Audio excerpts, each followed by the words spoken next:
Está en el aire Calibre 45 a través de Tele Radio América. Manuel Fermín y Cristino del Castillo les dan la más cordial bienvenida. Jueves 13 de marzo, año 2014.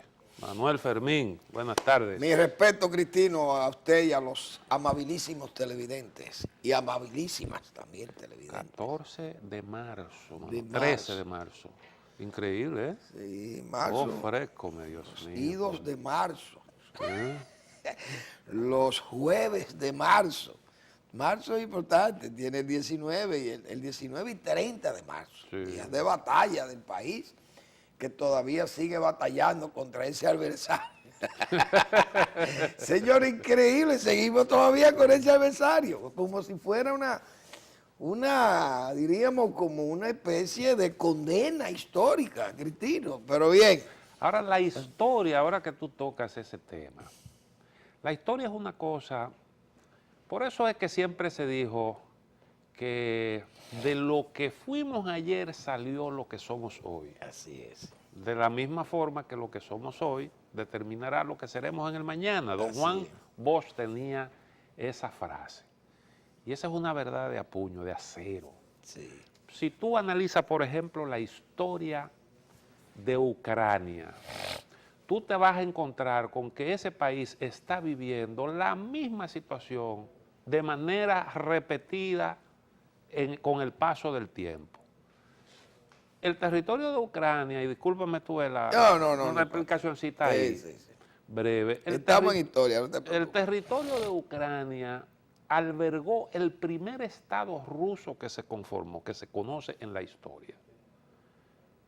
Y tenía a Kiev como la capital. Kiev es la actual capital de Ucrania. Sí. El estado se llamaba la Rus de Kiev. Kievskaya Rus. Rus de Kiev. Y ahí estaban agrupadas todas las tribus eslavas de esa zona, en ese estado. ¿Qué pasa? Que como resultado de guerra entre clanes, allí se conformaron a lo largo de la historia cerca de 80 principados.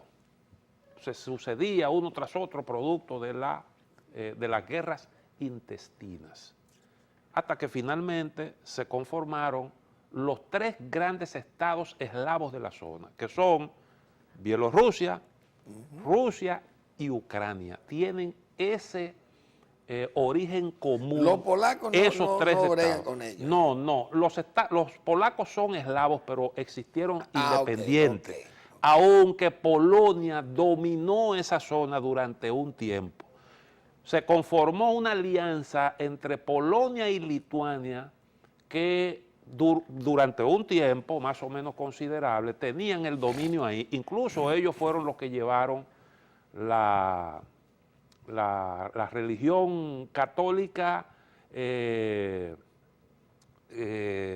dependiente del Papa. O sea, impulsaron ellos ese proceso, porque esos pueblos eran ortodoxos, pero ortodoxos dependientes de Constantinopla. ¿Eh?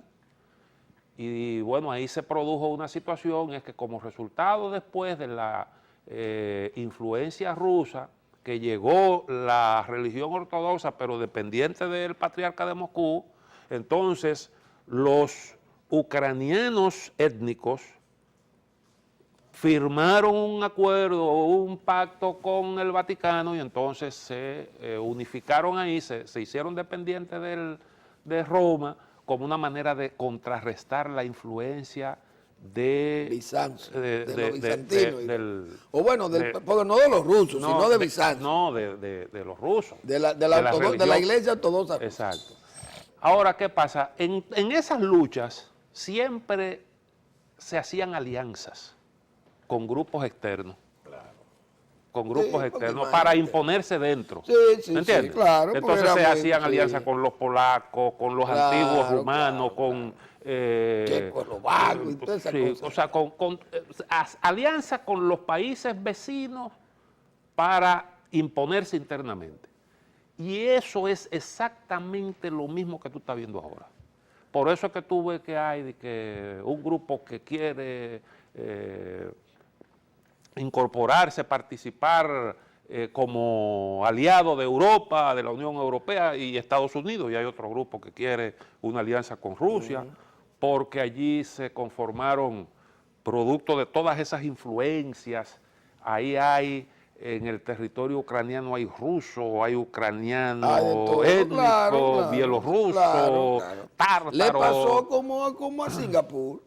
Singapur era una mezcla de etnia de toda esa gente de por ahí, de Sri Lanka, de India, de China, de Vietnam, de Malasia, gente, bueno, los malayos son iguales también, la misma mezcla, gente de la Polinesia y se agrupan en eso, y entonces imagínense lo que dan esas cosas.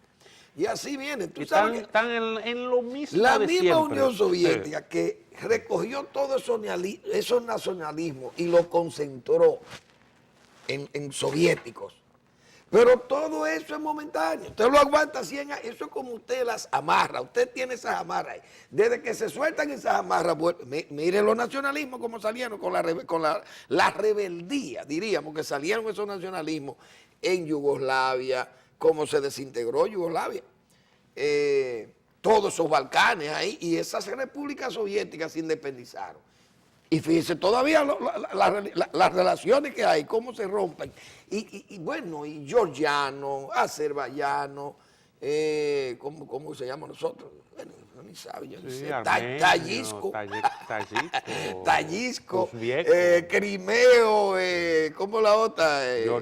Georgiano, Odessa, bueno. No, Odessa es parte de Ucrania. Es parte de Ucrania. Sí, es una ciudad ucraniana. Odessa. Odessa, sí. Y la Odessa Norte, y esa, ¿cómo se llama? Los que pelearon que los rusos, chechenos. No, Chechenia es una república dentro de Rusia, dentro de la Federación. Sí. Pero yo que tiene también... Una Odessa del Sur, ¿cuál era? Que pelearon como Georgia, que lucharon por esos terrenos. Fueron los mismos de ahí, de Ucrania también. Que los rusos pelearon, ayudaron por esos terrenos. Bueno, el asunto es que esas nacionalidades son complicadas. Fíjate esos nacionalismos. Y la parte religiosa, peor todavía. O sea... Bueno, yo dije aquí que en Bélgica, tú sabes que Bélgica fue fundada por valones que son pro-franceses y hablan francés, y flamencos que son holandeses que hablan neerlandés. Es decir, un año tuvo Bruselas sin gobierno. Lo que pasa es que esos son países tan avanzados que están, y además Bruselas es la capital de la Unión Europea.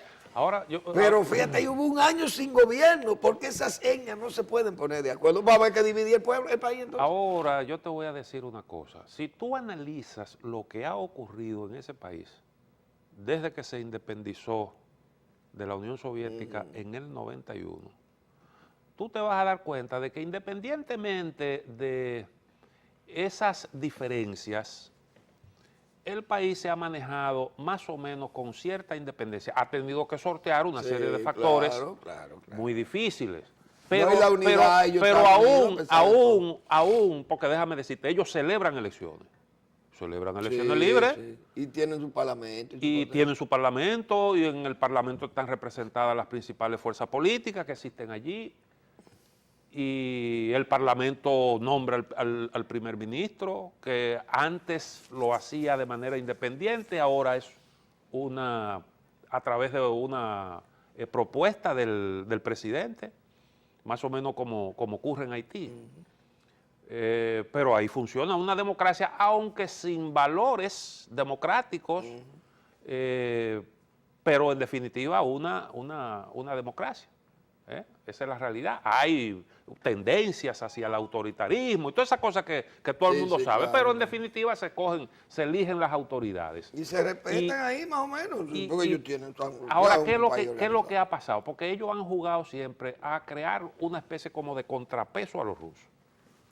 Este mismo Yanukovych, que fue depuesto, ese Yanukovych que están acusando de que era un dictador y que era un qué sé yo qué, un sanguinario, todo, ese señor estuvo negociando con la Unión Europea un acuerdo de asociación. ¿Qué significa eso? Eso significa que la Unión Europea lo reconocía como un interlocutor válido. Y esa señora que liberaron, esa no fue una mujer que esa mujer, quien la sometió primero a la justicia fue su socio político. Su socio político, que era el presidente cuando ella era la primera ministra. Ahí hay un nivel de corrupción. No, que eso no tiene que mal. no tiene mal, porque fíjate una cosa, yo creo que Yanukovych, más que la parte política, lo que le hizo más daño fue lo del hijo. Es que el hijo es un oligarca, el tipo se ha hecho súper millonario.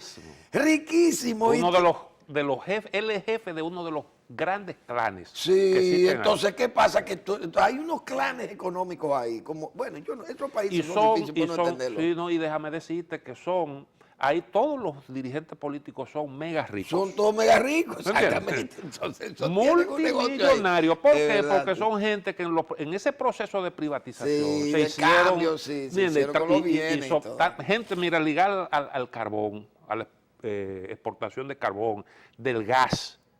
Todas esas empresas que suministran, que distribuyen el gas que suministran los rusos y lo que ellos mismos producen, porque ellos son también productores. Todo eso lo manejan esos tigres. Productoras agrícolas de la Unión Soviética en Ucrania.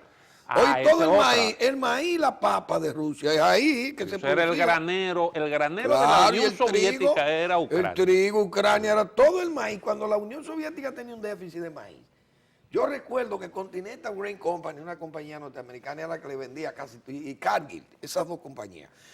Cuando decían que en Ucrania hubo sequía, ya la Unión Soviética tenía que importar miles de millones de toneladas de maíz, de trigo y cosas de eso, porque ese era el granero de Rusia. Tú sabes que en la casa de Yanukovych había, bueno, tú sabes que él tuvo que poner los pies en polvorosa. Sí. Y esos tigres era buscando la riqueza. Llegaron ahí. Buscando la prenda y la caja. Se quedaron pasmados cuando vieron eso. Ese tipo tenía en una casa una colección de automóviles, un lago artificial. Y en el lago artificial tenía un restaurante flotante. Explíqueme. Un zoológico allá adentro. Óyeme, pero una cosa. Un Rockefeller mandando un Rockefeller. Marco y Rockefeller. No, porque los rusos en eso son extravagantes. Sí, son extravagantes. Entonces, eso lógicamente que indigna. Sí. Pero el problema, más que producto de que ideologías y cosas, es un enfrentamiento entre grupos que se disputan el poder económico, mafia, eso es todo. ¿Por qué? Porque todos los que se están enfrentando, independientemente de si son de origen polaco, si son de origen ruso, lo que sea, han convivido y han sido socios políticos e incluso algunos tienen intereses económicos en común. Entonces, esa es la realidad. ¿Qué pasa? Que las grandes potencias que se dan cuenta de que hay un pueblo que está dividido, ellos atizan eso para ver cómo penetran y se hacen con la influencia ahí, porque estamos hablando de un país que no es cualquier cosa. Es una economía una economía más o menos grande. Y un país estratégicamente ubicado. Claro, y grande, grande. Es que no hay lomas. Con 46, 48 millones de habitantes, es un territorio apetecible. Claro. Entonces, los ucranianos han jugado a eso. Ellos utilizan, todos esos grupos tienen su dinero fuera. Sí. ¿Me entiendes? Claro, pero en Londres. Muchos lo tienen en Europa. La City se tambalea. Si esos magnates comienzan a huir de ahí con su cuarto. Óyeme, y entonces ellos aprovechan esas contradicciones, Rusia por un lado, pulseando, que incluso, y europeo por otro. Incluso hasta, porque los rusos tienen los juegos pesados, le cortan hasta el gas. Hubo una ocasión en la que le cortaron el gas. Claro. No, ahora mismo es una amenaza que le tienen a los ucranianos. Entonces, cuando este señor dice, congela las negociaciones con Europa, él estaba discutiendo ese acuerdo. Ahora, ¿qué pasa? Él te dice a ti, yo por tampoco no puedo arriesgarme a echar un pleito con Rusia. Con Rusia, que técnicamente nosotros búscame dinero, además de eso, dame garantía de que si yo me voy contigo, yo voy a tener cómo hacerle frente a eventuales sanciones rusas. Él lo plantea. ¿Y qué le respondieron los europeos? No, pero nosotros no podemos pagar y que para un acuerdo. Claro. A ellos se le vencen los pagos de la deuda ahora en el año que viene por 17 mil millones de dólares. Y ese es el problema. Ellos necesitan dinero. Dinero. Claro. Rusia le está ofreciendo 15 mil en bono y una rebaja del gas. Y el otro están proponiendo un acuerdo de asociación para liberalizar el comercio y el flujo de capitales y un acuerdo con el Fondo Monetario Internacional. Y ellos dicen, no, pero ven acá, los rusos me están ofreciendo más. Era mejor que siguiera con los rusos ahí tranquilos. Sí, me están ofreciendo más. ¿Qué es un acuerdo con el fondo? Ellos me están ofreciendo bajar gas y 15 mil sin imponerme condiciones. Y tú me quieres atar al Fondo Monetario Internacional. Bueno, ahora ellos flexibilizaron un poquito eso. Estados Unidos va a aportar un dinero, la Unión Europea ha ofrecido otra parte. Y esa oferta tan generosa. Ahora entran en un juego geopolítico. Ahora ya Ucrania juega un papel más. Ahora, pues imagínense, ya están de lleno. Occidente está metido de lleno pulseando con Rusia.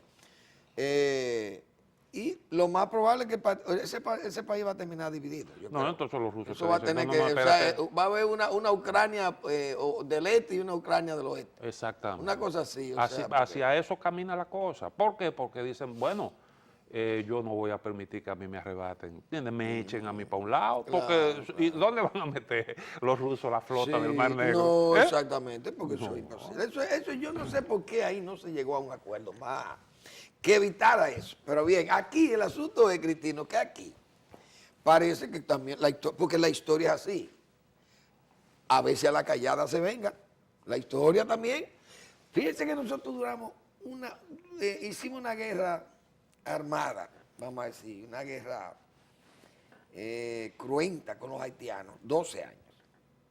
Del 56 aquí serían 158 años. Pero ahora tenemos una guerra diplomática con Haití. Seguimos combatiendo con Haití. Estamos invadidos. Invadidos pacíficamente. Sí. Y entonces una guerra diplomática. Quieren poder político. Y entonces mirémonos en los rusos, que es lo que yo he dicho. Imagínense que esa mayoría haitiana aquí, o esa minoría que se va a convertir después en una minoría importante. Imagínense usted que Haití, por la mano de la providencia y de sus gestores, hagan de Haití un país más atractivo económicamente que el nuestro y que se vea un país poderoso, dentro de pequeño pero poderoso, una especie de Israel ahí. Y comienza esa gente a reclamarle étnicamente a su gente aquí, que reclamen territorio, que reclamen poderes. Hoy, ¿a dónde vamos nosotros a terminar con esa gente mañana? Porque hoy vemos a Haití muy pobre, es verdad, más pobre que nosotros. Pero Israel no existía en el 48. No existía Israel, los árabes jugando con sus judíos en la diáspora. Hasta que le llegó esa realidad, hermano, mire. Y llegaron esos asentamientos e hicieron el Estado de Israel. Y mire las molestias que le ha creado ese Estado a los árabes ahí, con Israel ahí.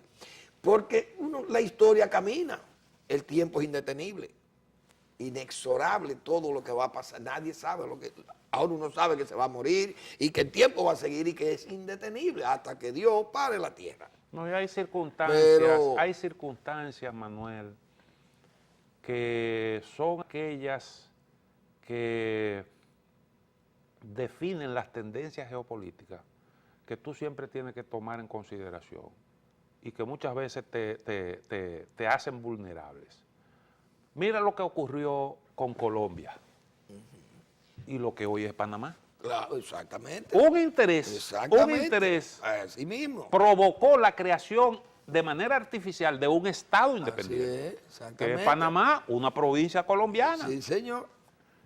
El caso, ese mismo caso de Ucrania que estábamos hablando y el problema de Crimea. Crimea, ¿qué es lo que era Crimea? Crimea fue un territorio que durante mucho tiempo dominaron dentro de esa zona que yo te estoy hablando, que donde existía la Rus de Kiev, que los otomanos tomaron. Que bueno, también los tártaros tuvieron el dominio ahí durante un tiempo largo, hasta que Rusia lo conquistó y lo anexó a su territorio. Y entonces, bueno, ahí históricamente, bueno, pues Rusia, Crimea fue ruso, un territorio ruso, hasta 1954. ¿Qué pasó en el 1954? Que un señor llamado Nikita Khrushchev llegó al poder en la Unión Soviética y propició que les regalaran ese territorio a Ucrania. Como Rusia era tan grande. Eso era de Rusia, se lo regalaron en el 54, el otro día. ¿Me entiendes? Entonces, mira el problema que hay ahí. Nosotros aquí, que nos independizamos de Haití y que hemos tenido esos affairs, unas relaciones picantes, complicadas, ¿me entiendes? Difíciles, tradicionalmente, ahora, hoy, en el siglo XXI, estamos llenos de haitianos que han llegado a la República Dominicana y mira cómo vamos. Están exigiendo derechos políticos. Que nosotros entregamos 8.500 kilómetros cuadrados para que dejarlo tranquilo. Ha sido una invasión pacífica. ¿Cómo sigue? Una invasión pacífica. Desde hace muchísimo tiempo que eso se está vislumbrando, las consecuencias de todo eso, y gente que ha estado impulsando eso con una idea muy clara. Y entonces están reclamando hoy en día. En el fondo, lo que hay es eso, poder político, porque el día que tú tengas 400.000 haitianos aquí con capacidad de votar en unas elecciones, ellos definen las elecciones y nosotros tendríamos que ir a Puerto Príncipe y a recorrer Haití entero en el marco de las campañas electorales para atraer a ese votante. Como tienen que hacer los norteamericanos muchas veces que tienen que hablar español a esa parte del electorado, ¿verdad? Claro. Con la diferencia de que nosotros somos Estados Unidos. Ya tú eres por la Florida, mira cómo es la Florida. Y en la Florida hay que ir a hablar en español allí, el que va a ser candidato. Y en tiempo de Roosevelt usted veía eso. Es más, ni en tiempo de Kennedy todavía. No, y tú ves que... Ya, después de los Bush, de esa dinastía Bush ahí en la Florida, hablaba inglés, como dice, no, hablar español allí. Sí, no, y los políticos dominicanos van a Estados Unidos, se reúnen allá y lo convocan. Mira, Biden se reunió con Miguel Vargas ahí en Chile. Exactamente, ¿entiendes? exactamente. Eso es así. Porque Ahora, él no lo ve como un líder dominicano, un líder latino, para Biden. ¿Tú estás oyendo? ¿Por qué? Porque hay PRDistas que están en Nueva York y entonces influyen por allá. Sí. O sea, es así, para que la gente sepa. Los latinos fueron los que decidieron las elecciones ahora. Claro, ¿entiendes? Claro ahora nosotros tenemos Haití ahí al lado y nosotros, primero no somos Estados Unidos, pero también tenemos Haití ahí mismo, a tiro de giro. ¿Me entiendes? Un estado fallido es como un agujero negro. Viendo muchísimos jóvenes ayer, mira, hay gente que sinceramente nada más la pinta, usted lo ve, por la pinta usted se da cuenta que esos muchachos, no, es más, muchos de ellos no son nacidos aquí. De esos que fueron ahí al Palacio, al Palacio de Congreso. Claro muchísimos, ninguno de esos, la mayoría no son nacidos aquí. Yo no te digo la muchacha esa que habla un perfecto español y ella está muy bien, que habla un español muy bien. Y ella además, pero que además, óyeme, en forma, yo diría en forma tan burlona o sarcástica, se cantó el himno nacional ahí. Pues yo lo pongo a cantar las tres estrofas y no me las canta ninguno de ellos ahí. De esos que estaban ahí. Pero cantaron el himno, como una cosa como para llamar la atención, digo yo, el himno nacional. Que uno no se atreve ni a decir que al que vayan a juramentar que se cante o que sea una estrofa. Oigan, porque sería mucho pedir, como dice. Pero, ¿qué yo traía con eso? Cuando yo veía ayer esos argumentos del padre Serrano, que para mí no es padre nada, del tigre Serrano, como dijo el cardenal, dijo que eso es un sinvergüenza, imagínense usted, ¿qué yo le puedo decir? Si le dice el jefe de la Grey Católica, le dice así, ¿qué yo no le puedo decir? Y veo a esta gente, señores, con este argumento, esos muchachos nacieron todos aquí, son hijos de haitianos, ilegales de tránsito. ¿Pero y qué es el tránsito? El tránsito eso es ilegal, estar en tránsito. Pero usted está bien.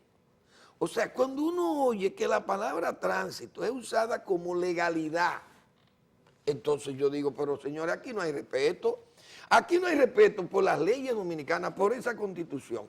Entonces yo digo, pero ¿y cómo hubo tanta gente que decía que Balaguer decía que la Constitución es un pedazo de papel? Pero ustedes la están poniendo en el mismo lugar. Porque ¿cómo me van a hacer entender a mí que esa Constitución, si dice que el tránsito es tránsito, porque esa palabra lo dice, que es un tránsito, que usted va, que no está fijo en ningún sitio, o es más, imagínense ustedes esto, señores, pueblo dominicano, a la hora que la Junta Central Electoral quiere expedir un acta de nacimiento y le diga a estos muchachos, ¿dónde usted nació? ¿En qué clínica o en qué maternidad o en qué pesebre usted nació? Bien, va a ser difícil que le contesten. Segundo, ¿dónde ustedes residen? ¿O dónde residían sus padres? Pues todos esos datos hay que ponerlos ahí en el acta de nacimiento. ¿Dónde que van a poner? Pregunto yo. Bueno, yo vivo en un edificio en construcción en Naco. Oigan esto, señores, porque ahí es que van a ponerle, porque ¿dónde es, Cristina? Usted tiene direcciones de esa gente. Pero vamos a ser honestos, porque yo no vengo aquí de que a guardar, de que a apariencia, ni a pensar, no, que yo no me atrevo a, no, aunque sea irreverente. ¿Dónde están las direcciones de esta gente? Porque una gente que no tenga ni un documento, una cosa que le diga, mire, yo vivo, ¿dónde usted vive, Cristino? Yo sé dónde usted vive y yo le doy la descripción de dónde usted vive. Y no hay dominicano, aunque vive en el Joyo Chulín, que no tenga una descripción para decirle dónde vive y dónde nació incluso. Sí, quiénes eran sus padres. ¿Y quiénes eran sus padres? Pero usted tiene que tener una referencia. Hoy, ¿cómo yo tengo que legalizar 1.500.000 jóvenes y gente adulta nacida en República Dominicana o nacida y que son dominicanos? Y yo le decía, mire, déme un documento, un papelito, algo que me... No, yo voy a buscar un testigo. Pero comencemos por algo más elemental todavía. ¿Cómo usted se llama? ¿Entiende? Imagínese. ¿Cuál es su nombre y cuáles son sus apellidos? Sí, pero y que tenga alguna prueba de que, bueno, por lo menos, porque yo me puedo ponerle el nombre de Toussaint. Un sustento. Y salí sobrino nieto de Toussaint ahí, entonces también. Pero yo no puedo, pero es que es una cosa que uno no va a entender eso. Entonces, o sea que ponerle orden a eso es malo, aparentemente. Y otra cosa que casi nunca se toca, y es que toda esa gente son, conforme a la Constitución haitiana, son haitianos. Exactamente. Y entonces se da el caso de un Estado que está prácticamente propiciando que masivamente sus ciudadanos renuncien a la nacionalidad. Se nacionalicen ellos allá. Ellos son los que quieren la desnacionalización de sus ciudadanos, que la Constitución haitiana declara como haitianos. Sí. ¿Tú entiendes? Y peor, Cristino, y eso lo está haciendo un Estado. Obligando a otro Estado, al Estado receptor, sí, a que le dé documentos que ellos no se los pueden dar. Exactamente. Pero, oye, yo creo que nosotros los dominicanos hemos sido hasta prudentes, digo yo. Que hay un pueblo tranquilo, el pueblo dominicano, que parece que no quiere problemas con el pueblo haitiano.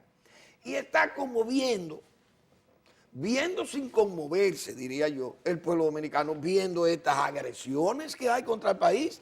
Porque dígame en qué cabeza cabe que un Estado agresor obligue al Estado receptor a que le tenga que documentar, oiga, ciudadanos que ellos quieren desnacionalizar incluso, y luego obligar al Estado receptor a que se lo nacionalice ellos mismos se refieren a esos grupos que están aquí, señores, como haitianos. Sí, o sea, ellos reconocen que son haitianos, pero quieren que le den papeles de aquí, la nacionalidad. ¿Y usted sabe lo que es encontrar a alguien? Y van a seguir considerándolo haitiano, claro. Aunque nosotros le demos la nacionalidad, ellos lo van a seguir considerando haitiano. Es que ellos van a ser haitianos de verdad. Ya lo saben. Y probablemente como nacionales haitianos responderían a las directrices de aquellos allá, porque de eso es lo que se trata. De lo que se trata es de formar aquí el partido de los haitianos. Claro. Una minoría que después va a reclamar otros derechos. Esa es la realidad. Por eso es que tú ves que en los informes de Estados Unidos se habla de que la República Dominicana se resiste a reconocer su condición de Estado multiétnico. ¿Entiendes? ¿Entiendes? Claro. Sí, o sea, como que nosotros somos aquí somos una etnia, diría, mandada aquí por San Pedro y Pablo, y mandaron esa etnia aquí, si nosotros seremos grecorromanos, ¿será? ¿De dónde que nosotros somos, por fin? No.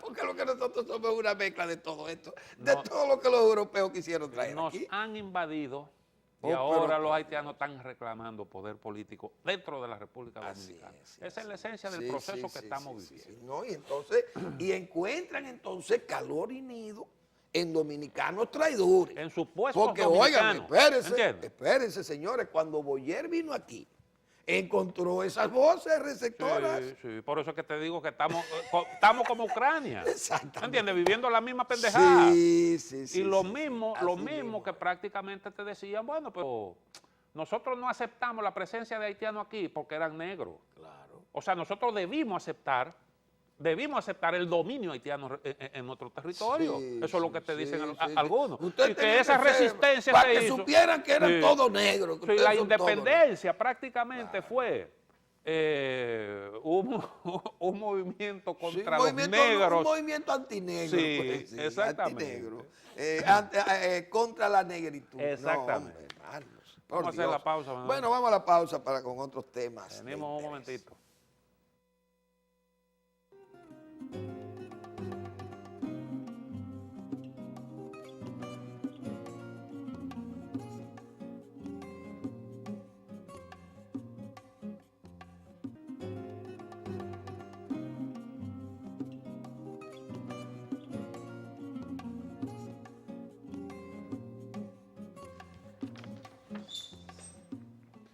Mira, para redondear el tema que estábamos, o para concluirlo, que estábamos analizando en el segmento anterior, es necesario decir, miren la arrogancia con la que se expresa este señor de Caricón, el tal González. Que si tuviera vergüenza no hablara. Después de la pelelengua que le dieron por freco, ¿entiendes? Exactamente. Porque eso es lo que es un freco. No, un freco es un atrevido también. Claro que nosotros no vamos a participar, no participen, gran cosa. ¿Entiendes? No participen, váyanse al carajo. El este de nosotros, el este es más grande que todas el arco de las Antillas, el este nada más, no importa eso a nosotros, gran cosa. Lamentamos mucho la tirantez que hay, eso que está ocurriendo. Sí, no, y que Haití se deje escoltar por esto, por sus enemigos, dejándose escoltar por ellos. Que esté estimulando eso, porque todas esas cosas las está estimulando Haití. En contra de nosotros que sí somos amigos. Haití estuvo recientemente en Venezuela con ese tema. Sí, claro. Con ese tema. Y el primer ministro ha estado promoviendo eso que dijo ese señor ahí. Esos son los haitianos. Exactamente. Después que ellos mismos se comprometieron. Mal agradecido que después del terremoto no vino uno de allá a traerle ni una jeringuilla de ese grupito de ahí. Esa es la verdad. Del Caricón no vino nadie ahí. Nosotros fuimos los que fuimos allá a llevarle hasta comida. Lo que se pactó fue el usar la vía del diálogo como recurso para la solución de las diferencias entre República Dominicana y Haití. Y quienes supuestamente iban a promover eso eran estos individuos que nosotros aceptamos que participaran como observadores. Claro. Venezuela, Naciones Unidas y Caricón. Los países del Caricón están actuando no como observadores en el diálogo, ya ellos están descalificados para ser observadores en el diálogo. ¿Por qué? Porque usted es parte ya del conflicto. Usted se ha hecho parte del conflicto, usted no puede ir como observador, porque para que nosotros nos entendemos con los haitianos, usted échese para un lado. No puede participar, en esas condiciones no puede participar, porque una de las condiciones para usted fungir como mediador es que usted por lo menos aparente ser neutral. Sí, lógico. Eso es una cuestión elemental. Entonces este señor viene ahora, no, que hasta que no, porque eso es parte de lo que la República Dominicana ha propuesto como una solución al conflicto, el proyecto de ley de naturalización. Tú no tienes que venirme a tratar de imponer eso. Eso es una injerencia en asuntos internos. Ya te lo dijeron frente a todos los presidentes y tú te tuviste que quedar callado. ¿Me entiendes? tuviste que quedarte callado, pero te dieron una pela y te demostraron que tú eras un freco. Y sale ahora con esta pendejada. ¿Entiendes? Eso es totalmente inadmisible. Nadie mandó a parar al presidente, al contrario, cuando el presidente terminó lo aplaudieron. Lo aplaudieron, Lo que lo aplaudieron. Que estaban conscientes, la gente hizo conciencia y los demás jefes de Estado. Claro, y él tuvo que meterse el rabo entre las piernas. Exactamente. Ese charlatán. Así es. Porque eso es...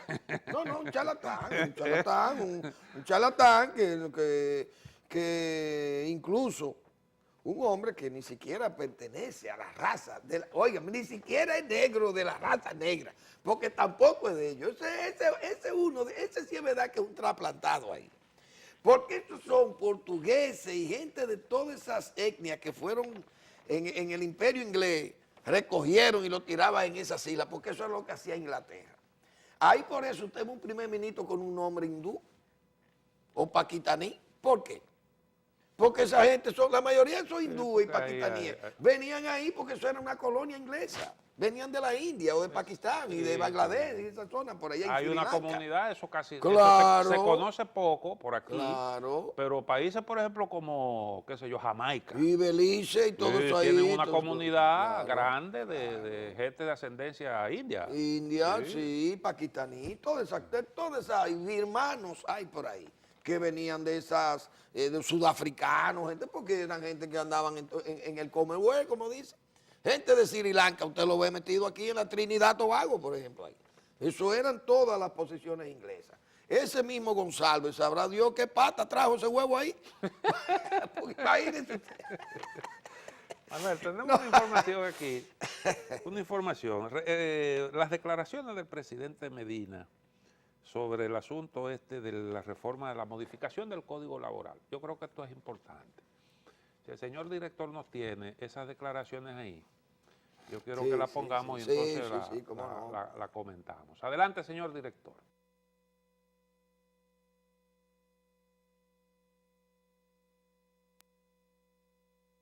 Presidente, ¿cómo se siente? Gran preocupación. Espérate, déjame entrar. ¿Qué se va a hacer con esto? Por favor. Suave. En los próximos días el ministro hablará con el país con la decisión definitiva acerca de eso. ¿Es una decisión del gobierno? Todavía. Pero ayer el ministro... Alas del gobierno, todavía. Okay, todavía no es definitivo. Todavía. Presidente, sí. ayer El presidente de la Junta decía que no tenía marcha atrás. ¿Usted cree que eso Todavía. Okay. Presidente, el Código Laboral. Roberto Rosario hablaba ayer de que aún no El Código Laboral. Déjeme explicarle sobre el Código. Sí, por favor. Ya hay confusión sobre eso. La sociedad dominicana en la campaña electoral solicitó una revisión del Código Laboral. ¿Y nosotros qué hicimos? Para modificar el código hay tres partes, esencialmente dos que deben estar de acuerdo, que son los trabajadores y los patronos. ¿Qué hicimos nosotros? Consultamos a todos los sectores y le pedimos que recomendaran técnicos al sector laboral, al sector patronal y técnicos del gobierno para que se sentaran en la mesa y trataran de llegar a un consenso con el código. Ahí hay tres partes que están negociando, cualquiera de la parte beta. Yo no sé por qué hay tanto nerviosismo, porque si no llegan a un acuerdo, no llegaron a un acuerdo. Al gobierno le van a entregar las partes que puedan consensuar, las tres partes que están sentadas. Y nosotros esperamos que lleguen a un acuerdo en las partes que se puedan poner de acuerdo. Donde no hay acuerdo, no hay acuerdo. Sencillamente es así. Pero, sin embargo, presidente, la última palabra la va a tener a usted. La tendré. Usted puede estar seguro que la tendré. Hay nerviosismo. No hay por nerviosismo, ¿por qué? Laboral, que dicen que le van a quitar derechos adquiridos, mujeres embarazadas la pueden cancelar, horas corridas de trabajo, reconocimiento de 30 años, nada más 3. Usted conoce la filosofía del gobierno, ¿verdad? Atender a la gente. Eso es lo que la gente la mantiene quizás con la esperanza. La filosofía del gobierno es atender a la gente. Presidente. Yo lo único que estoy tratando en esta gestión de gobierno es elevar las condiciones materiales de existencia de mi pueblo. Por eso que estoy aquí y en eso que estoy. Si usted le pone atención a las políticas públicas todas van en la dirección de mejorar las condiciones de vida de la gente, no en perjudicarlas. Presidente, decía Roberto Rosario que no hay nada definido en torno ante un anteproyecto de ley que usted sometería sobre la ley de naturalización. Estamos consultando todavía a sectores, porque tenemos una sentencia que nos obliga. Entonces vamos a buscar la forma más idónea posible para que nosotros podamos salir de esta situación. Y estamos consultando a la gente que tiene conocimiento de esto, pero en los próximos días tendremos un proyecto por lo menos.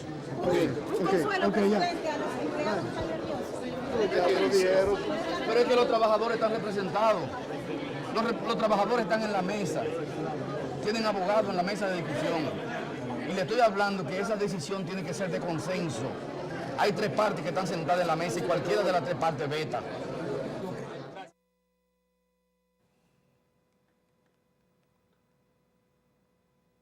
Bueno, esas son declaraciones importantes del presidente de un la República. Yo creo que un ahí hombre que queda, hable así puede perderse conquistas como la que está? ¿Usted cree que un hombre que hable? Yo siempre he estado claro en que el presidente Danilo Medina no iba a permitir imposible. retroceso de ese tipo. No, ¿Entiendes? Ahora, ¿de qué nosotros nos hemos lamentado? De que haya gente que en el siglo XXI esté pensando como piensa y planteando tonterías. Aprovechemos eso para discutir cosas serias que pueden realmente mejorar el clima laboral, que pueden mejorar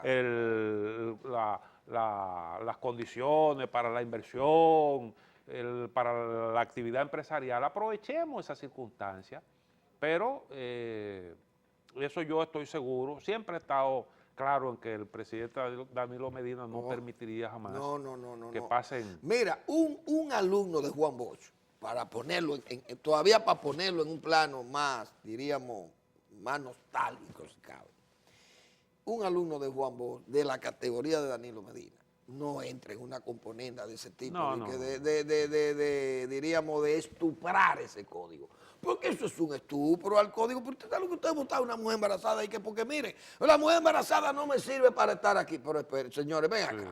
Pero así no. Después que ya nosotros hemos 40 adoptado medidas para proteger 40 horas es muy poco, son 48. Hay que trabajar los sábados hasta las 8 de la noche. Pero venga, pero ustedes se están poniendo locos, O sea, cosas de ese tipo, que eso fue superado en la Edad Media, Cristino. En la Edad Media, óyeme, el señor feudal no se atrevía a decirle a una gente ya cansado así, mire, trabájeme 17 horas más. Pero venga acá, entonces, ¿para qué? Pero usted me va a matar. Los esclavos de Luisiana no aceptaban eso, por Dios. Tenían hora para dormir, los esclavos. Usted tiene que darle hora, aunque sea para que la gente se divierta. Y entonces posiciones de ese tipo, no es verdad que Danilo Medina, un hombre con la sensibilidad social de Danilo Medina, no es verdad que él va a aceptar que eso, ahora es lo que él ha planteado, señores. Ahí hay las 3 patas de ese trípode que están ahí. Están discutiendo ese código, pero yo no puedo intervenir ahora, que busquen las soluciones, que ellos entienden, y luego yo tengo la última palabra, es verdad. El gobierno va a tener la última palabra. Pero ¿qué quiere eso decirse? La garantía de que, mira, lo que pase ahí dañando a los más pobres, a los más infelices, yo no voy a pasar eso. Eso no va para el Congreso.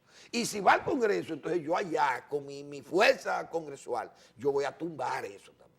Porque para eso que el PLD también tiene una mayoría, no es para venir ahora a burlarse del pueblo dominicano tampoco. Y creo que no lo va a hacer porque no lo han hecho.